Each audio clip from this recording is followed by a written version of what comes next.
ইসলাম ইহসান কোরআন ও সুন্নাহর ভালোবাসা যখন বুকে পারলো না, এমন ভাবে সে 60 বছর কেটে গেল, 80 বছর কেটে গেল, আল্লাহ যদি হাত লম্বা করে দেয় 80 বছর কেটে গেল, দাড়ি পেকে গেল, হাঁটুতে ব্যথা দেখা দিল, কোমরে ব্যথা দেখা দিল, মাথার চুল পেকে গেল, দাড়ি পেকে গেল, একটা একটি করে দাঁত করে যাওয়া শুরু করে দিল, আমার এখানে ব্যথা সেখানে ব্যথা, বসতে বলতে পারে না, বসতে পারে না, শুনলে বুঝতে পারে না, শুনতে গেলে শরীরে ব্যথা করে, এই যে খাইতে গেলে চাবাইতে পারে না, ঘরে ঘরে সমস্যা।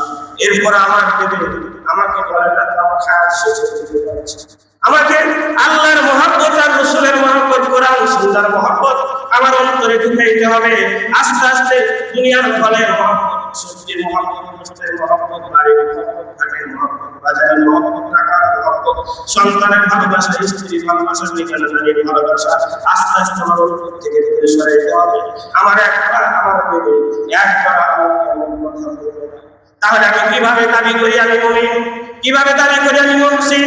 কিভাবে আমি দাবি করি আমি একজন মুমিন? আমি যখন দাবি করি আমার দাবি বাস্তবের সাথে মিল নেই। তাই তো কোন এক কবি বলেছেন, हम मुसलमान है मगर हमें हम मुमिन है मगर हम मुमिन काबिल नहीं।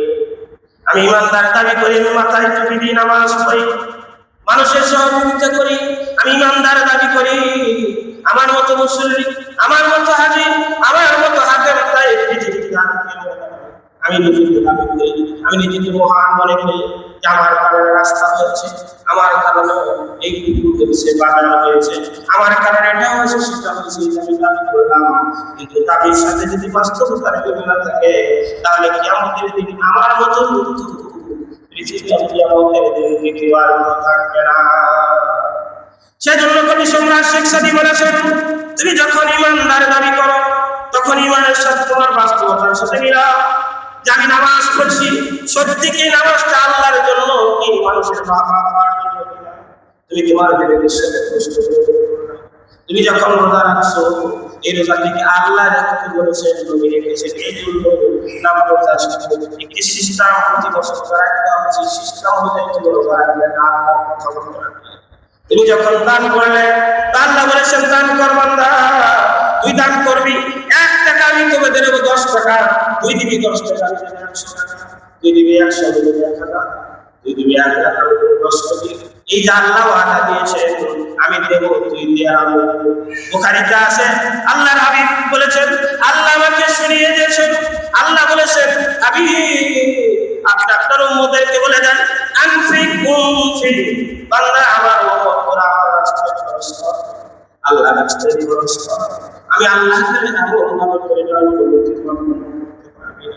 আপনি যখন দান করবেন, এটা আমি আল্লাহর জন্য করলাম না নিজের বাবা পাওয়ার জন্য করলাম? আমি সুবহানাল্লাহ বললাম জনসম্মুখে, এটিকে আল্লাহকে খুশি করার জন্য করলাম না মানুষ আমাকে বলতে পেছে বুঝতে ভালো করে? কথা বলে না, রাস্তাঘাট তসবিহ করে, রাস্তাঘাট তসবিহ করে আলহামদুলিল্লাহ সুবহানাল্লাহ বলে, এটা কি আমার বাস্তবের সাথে মিল আছে কিনা, আমার দাবির সাথে বাস্তবতার মিল আছে কিনা? আল্লাহ বলেছেন সেই সাথে মিল আছে কিনা। তিরমিজির হাদিস, রাসূল বলেন, তোমার যখন ভালো কাজ করার পরে মনে হয় আল্লাহ তুমি আমাকে ভালো কাজ করার সুযোগ দিয়েছো, আলহামদুলিল্লাহ। এছাড়া যখন ভালো কাজ করার পরে নিজেকে ভালো মনে করে আমি ভালো কাজ করতে পারলাম, আল্লাহ তুমি আমাকে আরো ভালো কাজ করার সুযোগ দিও। আল্লাহ পৃথিবীর কাউকে খুশি করার জন্য নয়, পৃথিবীর কারো বাবা পাওয়ার জন্য নয়, পৃথিবীর কোনো অনুদান আর পৃথিবীর কোন মানুষের প্রশংসা শোনার জন্য আমি এসেছি, তোমাকে খুশি করার জন্য, তোমাকে সন্তুষ্ট করার জন্য দিয়েছি। আর তোমাকে সন্তুষ্ট করার জন্য আমি নামাজ পড়েছি, তোমাকে সন্তুষ্ট করার জন্য আলহামদুলিল্লাহ দিয়েছি, সুবহানাল্লাহ বলছি। আপনার মতো হয়তো সুবহানাল্লাহ সত্য মনে হবে, কিন্তু এই সুবহানাল্লাহ আলহামদুলিল্লাহ যদি আল্লাহর জন্য হয়, মহান আল্লাহ যত বড় প্রতিদান আল্লাহ তত বড় দান করে দিবেন। তাই তো আমি অনেক সময় উদাহরণ দিতে গিয়ে বলি, মুসলিম শরীফের হাদিস, মান ক্বালা সুবহানাল্লাহ আলহামদুলিল্লাহ, মানুষ যখন একনিষ্ঠভাবে সুবহানাল্লাহ আলহামদুলিল্লাহ মুখ থেকে যখন আল্লাহ এত সওয়াব দেয়, এত সওয়াব দেয়, ফেরেশতার সওয়াব দেখতে শেষ করতে পারে না। ফেরেশতারা হয়রান হয়ে যায়, আল্লাহ তোমার বান্দা এই নাপাক জবান দিয়ে শুধু আলহামদুলিল্লাহ বললো আর সুবহানাল্লাহ, তুমি এত সওয়াব দিলে যে সওয়াবটা আমরা দেখে শেষ করতে পারছি না।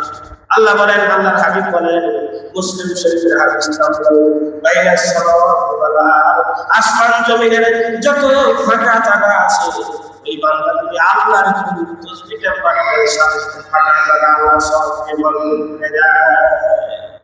আল্লাহ ফেরেশতাদেরকে বলেন, দেখ তোরা ছেড়ে দে, আমার বান্দা সারাদিন প্রচন্ড রোদের ভিতরে কাজ করেছে, পেটে ভাত খায়, পানির পিপাসায় জীবন নষ্ট হবে, শরীর ঘর্মাক্ত হয়ে গেছে, রোদের পিঠটা পড়ে গেছে, চেহারা কালা হয়ে গেছে, বান্দা এত কষ্ট করে, এরপর আমি আল্লাহকে বলে দেব। কাজ শেষ করে যখন সে ক্ষেতের বাতরে বসে, জমির বাতরে অথবা আইনে বসে, তখন বলে আল্লাহ এই সুন্দর অক্সিজেন বাতাস দেওয়ার শরীরকে ঠান্ডা করে দেয়। বান্দা যখন প্রচন্ড রোদের মাঝখানে কাজ করে এসে ক্ষেতের বাতরে জমির বাতরে বসে যখন বাতাসকে নিজেকে ঠান্ডা করে বলে আলহামদুলিল্লাহ, বান্দা আল্লাহ এত খুশি হয়, ওই ঘর মাত্র হয়ে খামের সাথে আল্লাহ শুধু ঘাম জড়িয়ে দেয় এমন কেন, ঘামের সাথে সাথে আল্লাহ তার শরীরের যত মুক্ত করে দেয়। সেজন্য আল্লাহ তাআলা অসংখ্য নিয়ামত দিয়েছেন। আপনি দেখেন এই যে কথা বলার আল্লাহ বহুল বয়ান, আল্লাহ কথা বলার যোগ্যতা দিয়েছেন, সুন্দর কথা বলার জন্য আল্লাহ তাআলা আপনাকে যে শক্তি দিয়েছেন, সুন্দর কথা আপনি বলতে পারেন, আমি বলতে পারি। এই সুন্দর জবানতে মা ডাকি মা খুশি হয়ে যায়, বাবা আমার মা বলে দেখেছে। আপনি যখন আপনার আব্বার আব্বা বলে ডাকবেন, আব্বার কলিজাটা ঠান্ডা হয়ে যায়। আপনি যখন সন্তানকে আব্বা বলে ডাকবেন, স্ত্রীকে প্রিয়তমা বলে কাছে ডেকে নিবেন। আপনি যখন মানুষকে যখন কথা বলে আকৃষ্ট করে নিজের দিকে নেবেন, তখন নিজের দিকে আব্বার কষ্ট করে দেখেন যে ব্যক্তি স্টপ করে কথা বলা বন্ধ হয়ে গেছে, যে ব্যক্তি কিছুদিন আগে কথা বলার যোগ্যতা ছিল, সক্ষমতা ছিল, সুন্দর সাবলীল ভাষায় সে সুন্দর করে কথা বলতে পারত, কিন্তু স্টপ করার কারণে তার জবানটা বাঁকা হয়ে গেছে, আর কথা বলতে পারে না। তার কাছে গিয়ে জিজ্ঞেস করেন, তুমি যে কথা বলতে পারো না তোমার কেমন লাগে? দেখবেন নজরে চোখ থেকে পানি ছেড়ে দিয়ে ঠোঁটটা কাঁপাইতে থাকবে, নাড়াইতে থাকবে, বুঝাইতে থাকবে।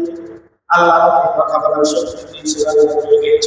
আমি কথা বলতে পারি না, আমি আমার মাকে মা বলতে পারি না, আমি আমার আব্বাকে আব্বা বলতে পারি না, সন্তানকে ডাক দিতে পারি না, ভাইকে ভাই বলে ডাক দিতে পারি না, আমি কোরআন সামনে নিয়ে তেলাওয়াত করতে পারি না, আমি মানুষকে সালাম দিতে পারি না। কথা বলার যে কথা বলার যে নিয়ামতটা ছিল, আল্লাহ নিয়ামতটা উঠিয়ে নিয়েছে। আপনি নিজের ভেবে একবার কষ্ট করে দেখেন এই কথা বলার যোগ্যতা কত বড় নিয়ামত।